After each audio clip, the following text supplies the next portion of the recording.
Hello, my name is Rowan and today I'm reading The Little Rose by Mei-Lien on Fiction Press. This is a very pretty story about the last rose in the garden. So without further ado, let's begin. On a garden path grew a little rose, a beauty to behold. The winds and rain gave way to her whim, and all day the sun kissed her brow. Petals that bore a violet shine as brilliant as any earthly gem waved about in the morning breeze.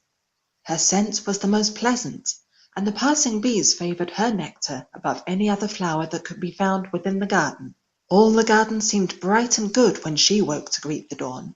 Yet the little rose was ever so sad in her place on the garden path. Despite the praises of the earth and sky, she was always so plain in her own eyes. The other roses were so much prettier than she, with their crimson gowns of velveteen sash, and gossamer shawls they'd had woven by the garden spiders.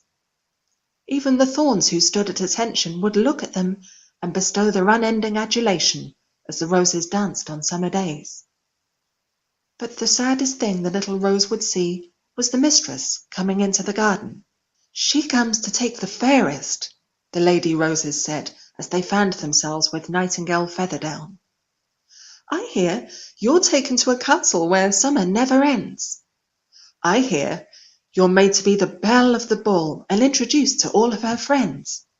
Endless beauty, success in all things, treasure and graces beyond your dreams." All these things were promised and so many others more. While the other roses gossiped away, the little rose stood back and sighed. Such pleasures were gifts for the beautiful, the talented, and all were beyond a little flower like she. Yet even though it seemed hopeless, the little rose tried her hardest to please.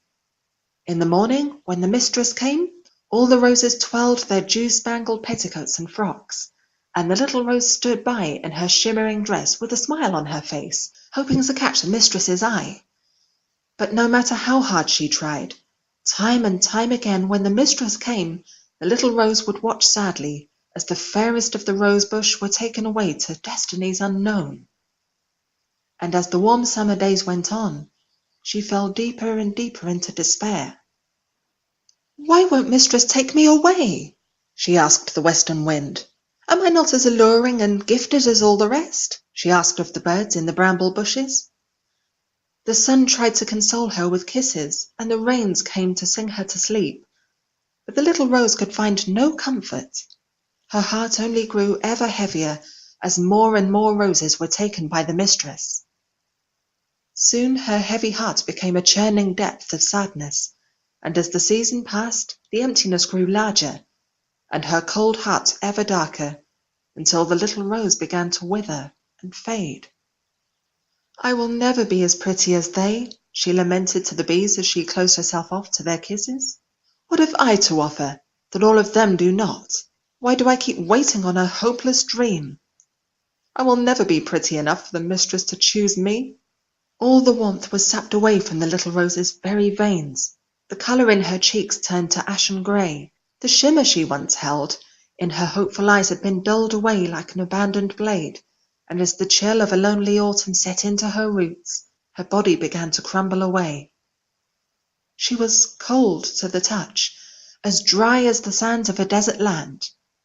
No bees could taste her sweetness, and the winds and rains stopped coming by to play.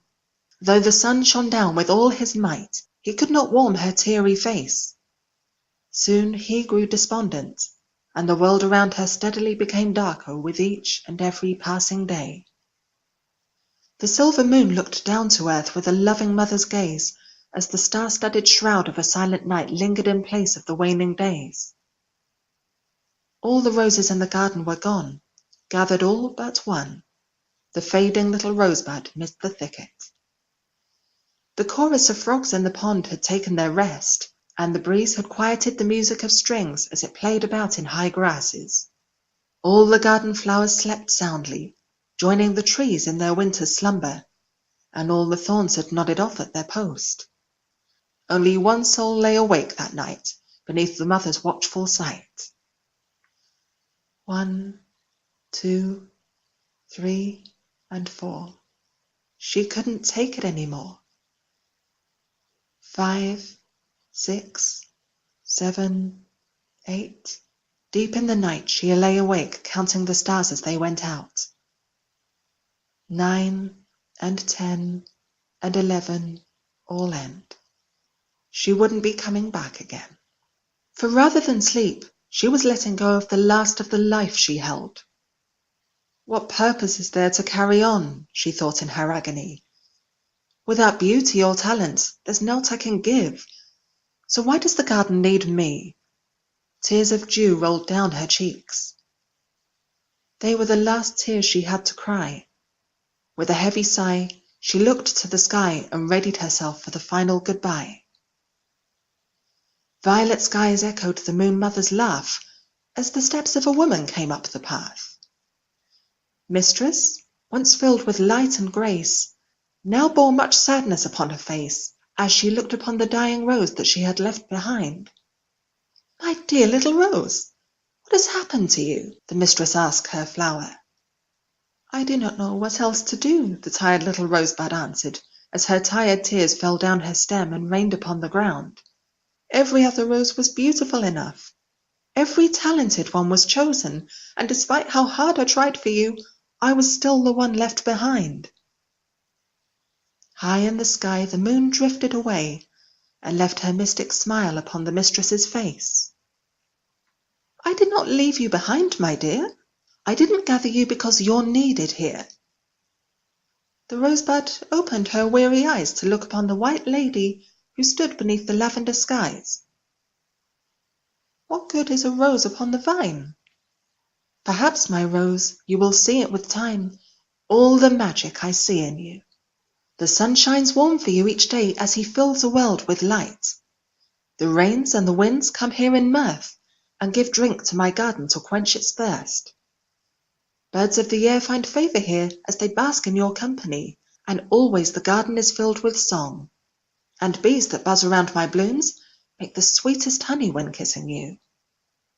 All the other roses' lives are done.